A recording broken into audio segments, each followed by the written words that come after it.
Here is your bi-weekly update in EDU 239. It was nice to meet some of you at the club event last night, which was super successful. We had over 40 people attend the children's literature event.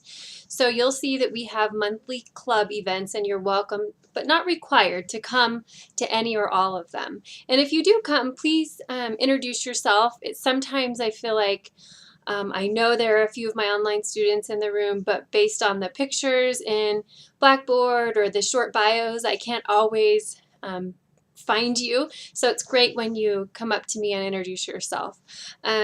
So we are moving into weeks 3 and 4. All of the assignments for those 2 weeks will be due February 10th.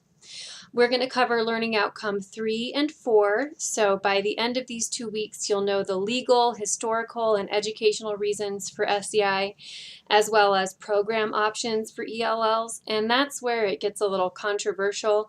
So is it English only? Is that the best? Is sheltered the best? Is a pull-out program? Is dual language the best? Those are the questions that still arise, even though we've been English only for years and we've operated with our current SEI model, which is 4 hours a day of intensive language instruction. And some students in schools without a ton of ELLs qualify under the ILLPs, like individual language learner plans, and you'll be learning about those as well.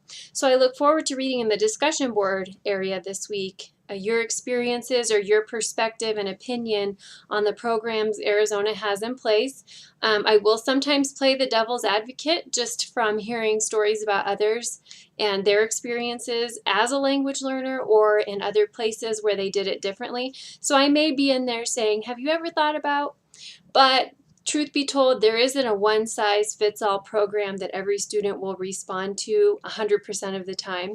So think of that when you're considering alternate ways to teach language learners. Assignments include a Chapter 2 summary, a Chapter 2 assignment.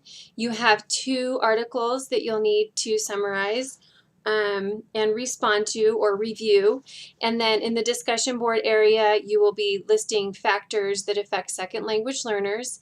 And lastly, you'll be looking at the ILLP and making recommendations based on that from what you've learned so far. So I hope you enjoy the next 2 weeks, and I will be checking in with you all around February 11th.